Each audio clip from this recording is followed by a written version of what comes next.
जय हिंद, वंदे मातरम, जय संविधान। दोस्तों, मैं आज अपना जो ये विषय सभी देशवासियों के सामने रख रहा हूँ, भारतीय खुफिया एजेंसियों के सामने, महाराष्ट्र सरकार, महाराष्ट्र पुलिस और भारतीय खुफिया एजेंसी भारत सरकार के सामने वीडियो के माध्यम से रख रहा हूँ। वो मैं एक सामाजिक कार्यकर्ता के तौर पे नहीं, बल्कि ये विषय को मैं एक पिता के तौर पे और 140 करोड़ भारतीयों में से एक भारतीय होने के नाते रख रहा हूँ, क्योंकि ये मेरा नैतिक जिम्मेदारी है ये विषय पे बात करना, इस विषय को उठाना। विषय है राष्ट्रीय अंतर्राष्ट्रीय कंपनी TCS, जो एक प्रतिष्ठित कंपनी है। उस कंपनी में सुरक्षा इतनी चाक चौबंद है कि वहाँ परिंदा भी पर नहीं मारता। माता पिताओं को लगता है कि हमारे बेटे और बेटियां वहाँ सुरक्षित हैं।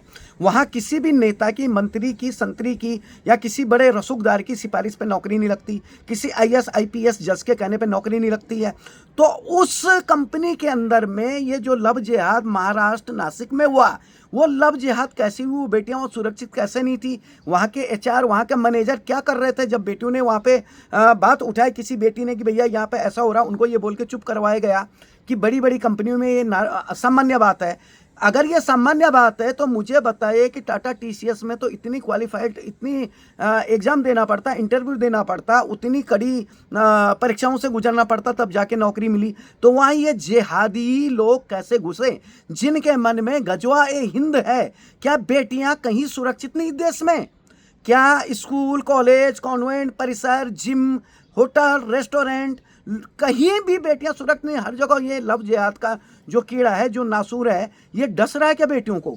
माता पिताओं की अपेक्षाओं पे बेटों का बोझ इतना बढ़ गया कि उनको अपनी नौकरी जाने के डर से कहीं आत्महत्या ना हो जाए, कहीं नौकरी ना चली जाए।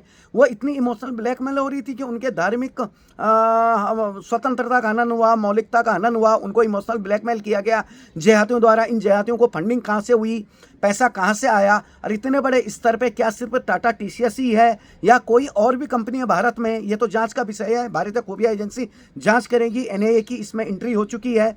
तो ये बहुत सारी, मैं तो अपनी मांग भारत सरकार से, सभी खुफिया एजेंसियों से करूंगा, महाराष्ट्र सरकार से करूंगा कि सिर्फ टाटा TCS ही नहीं, और भी कंपनियों की जांच करें कि क्या ऐसा हो रहा है, क्योंकि अब सिर्फ बेटियां नहीं, बेटों के साथ भी लव जिहाद हो रहा है। मैं इस विषय को कभी भी गंभीरता से नहीं लेता था। मुझे लगता था कि भैया ये विषय तो एक ऐसा ही वोट बैंक का विषय, लेकिन अब लग रहा है कि बेटियां कहीं सुरक्षित नहीं है।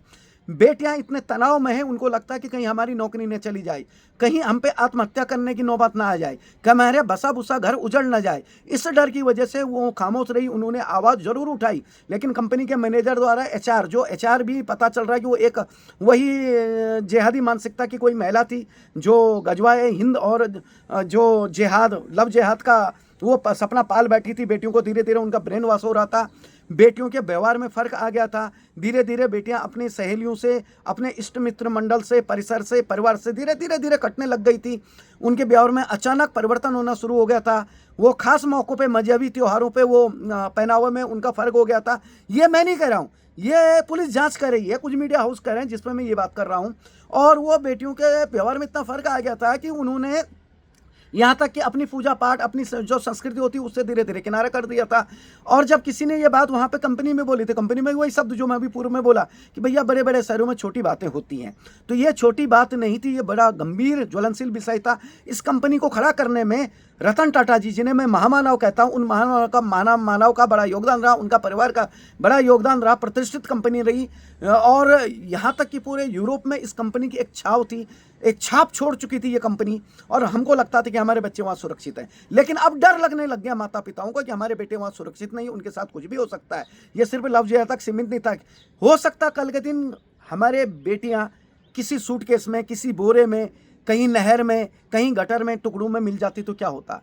वो तो धन्यवाद महाराष्ट्र पुलिस का, नासिक पुलिस का, और उन नारी शक्तियों का, उन पुलिस वाली नारी शक्तियों का जिन्होंने अपनी जान जोखिम में डालकर पूरा अभ्यास किया। और अभ्यास करने के बाद TCS में गई, TCS में उन्होंने कुछ समय नौकरी की। नौकरी करने के बाद बारीकी से नज़र रखी, बारीकी से नज़र रखने के बाद, बहुत बारीकी से वहाँ के साक्ष्य, तथ्य और वहाँ सबूत जुटाने के बाद इस अति गंभीर ज्वलनशील लड़ाई को आगे लेके, बेटियों की सुरक्षा की लड़ाई को, इस गजवाए हिंद और इस जिहाद की लड़ाई को एक संवैधानिक चोला पहनाया।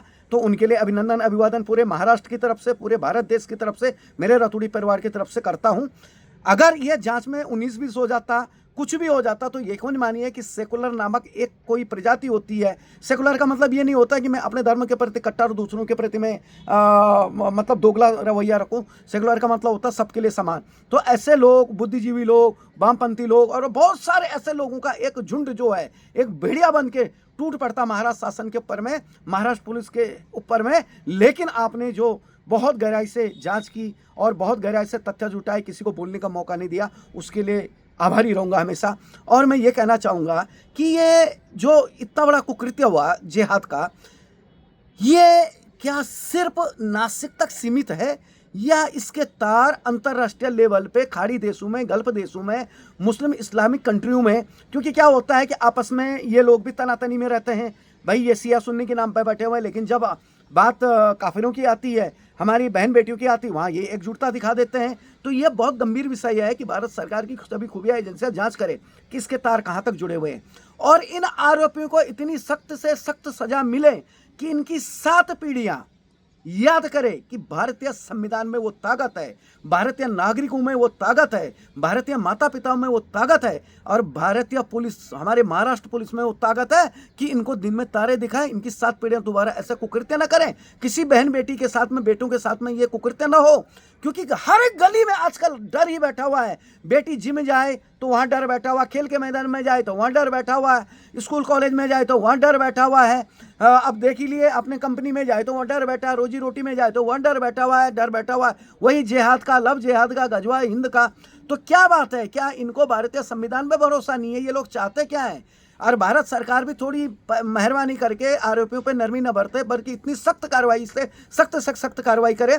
क्योंकि इस देश में बेटियां सब हमारी अपनी बेटियां हैं, चाहे वो किसी भी जाति, धर्म, पंथ, मजहब, रंग, रूप, प्रांत, झंडावाद वाले को, सब हमारी बेटी हैं। अगर किसी मुस्लिम बेटी के साथ में भी अगर कोई ऐसा कुकृत्य करता, कोई हिंदू अपना नाम बदल के, अपना धर्म बदल के, अपना चोला बदल के, तो उस व्यक्ति के साथ भी ऐसे कठोर कार्रवाई हो कि उसकी 7 पीढ़ी भी याद रखें कि किसी की भी बेटी, किसी नारी के सख्त के साथ में हमें यह कुकृत्य नहीं करना चाहिए। और मैं फिर से बहुत अभिवादन करना चाहूँगा हमारी महाराष्ट्र पुलिस का, नासिक पुलिस का और महाराष्ट्र सरकार का, जांच अधिकारियों का। और भारत सरकार से अपील करूँगा फिर से कि आप सभी कंपनियों में अभी एक जांच करवाइए, खुफिया एजेंसियों के माध्यम से, NIA के माध्यम से, CBI के माध्यम से, ATS के माध्यम से, कि क्या और कंपनियों में ये चल रहा है। ये ज्वालामुखी कल न फट जाए, बहन बेटियों की आबरू सुरक्षित रहे। और ऐसा नहीं है कि हम तो नारों में कहते रहेंगे हस्ती है कि नहीं मिटती हमारी। अरे भैया, हस्ती भी मिट रही है, हम भी मिट रहे हैं, हमारी औलादें भी मिट रही हैं। तो इस बात को भारत सरकारें ध्यान रखें, सभी राज्यों की सरकारें ध्यान रखें, वोट बैंक की राजनीति से बाहर आके काम करें। पूर्व में केरला की कोर्ट भी केरला के बारे में माननीय सर्वोच्च न्यायालय, माननीय उच्चतम न्यायालय भी कह चुकी है कि यह गंभीर विषय हो चुका है, बहन बेटियां सुरक्षित नहीं है। तो अब इस सारे चीज़ों से बाहर निकल के सरकारें, सभी राज्यों की सरकारें, सारे कंपनियों की जांच करें और अगर कोई भी कंपनी दोषी हो तो तुरंत प्रभाव से उसका लाइसेंस रद्द हो, उस कंपनी को बंद किया जाए और उस कंपनी में काम करने वाले जितने भी लड़का लड़कियां हैं, जितने भी कर्मचारी हैं, वो किसी अपेक्षाओं के बोझ में न दबे, माता पिताओं की अपेक्षा के बोझ में न दबे, उन बच्चों को कहीं सुरक्षित जगहों पर नौकरी दी जाए। ये मेरी सरकारों से और खुफिया एजेंसियों से, भारत सरकार से, राज्य सरकारों से अपील है। और फिर से कहना चाहूँगा कि माता पिता अपनी संतानों पर ध्यान रखें। अगर उनके व्यवहार में कोई फ़र्क आ गया है, उनके व्यवहारों में थोड़ा भी आपको कुछ लग रहा है कि इनका व्यवहार बदल रहा है, इनका खान पान बदल रहा है, इनकी संस्कृति बदल रही है, इनके कपड़ों में फ़र्क हो रहा है, विशेष मजहबी या फिर किसी त्यौहार पे ये लोग विशेष व्यवहार कर रहे हैं, तो उनको अपना मित्र बना के समझाएं। अपने धर्म के बारे में, अपने धर्म की रीति और कुरीति के बारे में, उनके मजहब के बारे में, उनकी रीति और कुरीति के बारे में समझाएं, उनको दोस्त बनाएं, उनको विश्वास में ले और विश्वास में लेके बच्चियों का जीवन बचाएं, बच्चों का जीवन बचाएं, अपना जीवन बचाएं, किसी का जीवन बर्बाद होने ना दें। जय हिंद, वंदे मातरम, जय संविधान।